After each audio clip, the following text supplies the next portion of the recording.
नमस्कार दोस्तों, आपका स्वागत है फिर से हमारी एक नई वीडियो में।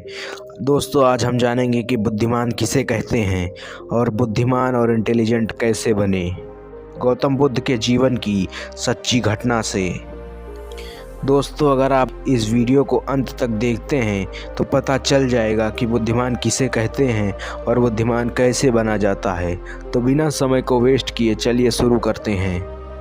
दोस्तों, एक बुद्धिमान व्यक्ति कभी नहीं कहेगा कि वह बुद्धिमान है, इसलिए नहीं कि ऐसा कहने से उसकी बुद्धिमत्ता कम हो जाएगी, बल्कि इसलिए क्योंकि वह ऐसा कहने की व्यर्थता को देख पाता है।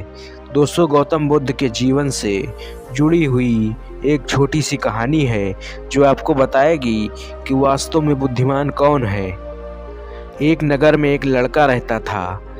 उसका दिमाग बहुत तेज़ था और उसकी खासियत यह थी कि वह किसी भी चीज़ को बड़ी जल्दी और आसानी से सीख लेता था।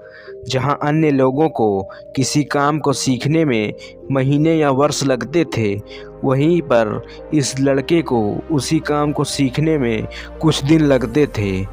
उसकी ख्याति दूर दूर तक फैल गई थी और कहा जाने लगा था कि उस व्यक्ति जितना बुद्धिमान कोई नहीं है। परंतु वह व्यक्ति तो जानता था कि वह भीतर से क्या है।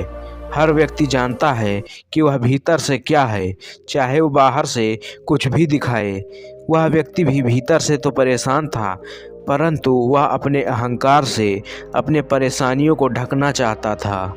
दोस्तों, ज़्यादातर लोग ऐसा ही करते हैं और शो अप इसी का नाम है। वह व्यक्ति अपनी प्रसिद्धि को और बढ़ाने के लिए तरह तरह के काम सीख रहा था।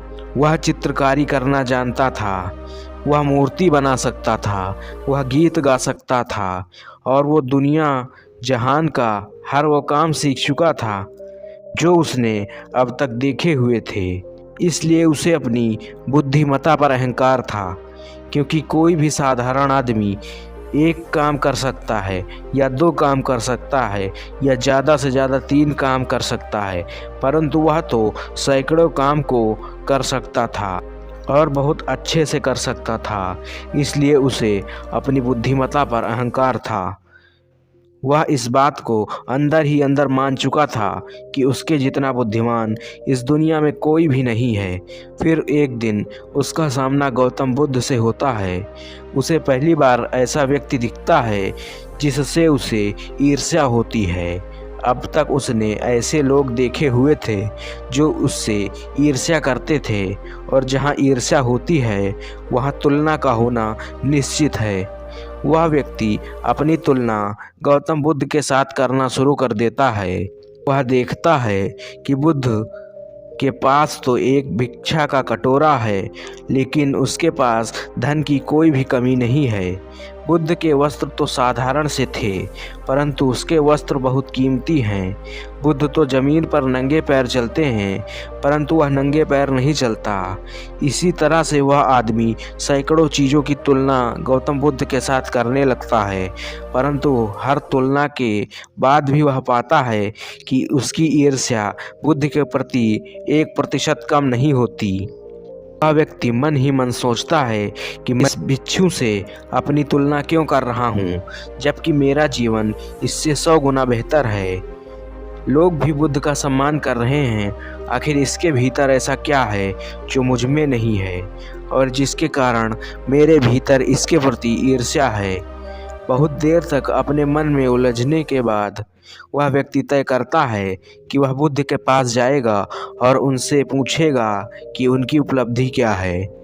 वह व्यक्ति अपने सेवकों के साथ बुद्ध के पास जाता है और उनसे कहता है कि मैं इस इलाके का सबसे बुद्धिमान व्यक्ति हूँ और आप अपने आसपास जो भी देख रहे हैं वो सब मैं करना जानता हूँ।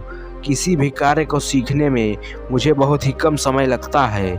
सभी लोग मेरा सम्मान करते हैं, परंतु इन सब के बाद भी मेरे भीतर आपके लिए ईर्ष्या है। मैं यह जानना चाहता हूँ कि आपकी उपलब्धि क्या है। ये सब लोग आपका आदर सम्मान क्यों कर रहे हैं। उसके बाद बुद्ध कहते हैं, वैसे तो मेरी कोई उपलब्धि नहीं है, परंतु तुम कह सकते हो कि मेरी एक उपलब्धि है। वह व्यक्ति पूछता है, क्या मैं जान सकता हूँ? उसके बाद बुद्ध कहते हैं कि मेरी एक उपलब्धि है कि मैं सभी उपलब्धियों को छोड़ चुका हूँ। वह व्यक्ति बुद्ध से पूछता है कि मतलब मैं कुछ समझा नहीं। बुद्ध उस व्यक्ति से कहते हैं, क्या तुम्हें प्रशंसा अच्छी लगती है? वह व्यक्ति कहता है कि प्रशंसा तो सभी को अच्छी लगती है। उसके बाद बुद्ध कहते हैं, क्या तुम्हें निंदा अच्छी लगती है? तो वह व्यक्ति कहता है, भला इस दुनिया में कौन है जिसे अपनी निंदा अच्छी लगे? उसके बाद बुद्ध कहते हैं कि जो तुम्हें अच्छा लगता है और जो तुम्हें बुरा लगता है, इन दोनों में से मैं ऊपर उठ चुका हूँ। ना मुझे निंदा सताती है और ना ही मुझे प्रशंसा प्रसन्न करती है। बस यही अंतर है तुम में और मुझ में। उसके बाद वह व्यक्ति बुद्ध से कहता है कि परंतु यह संभव कैसे हो सकता है?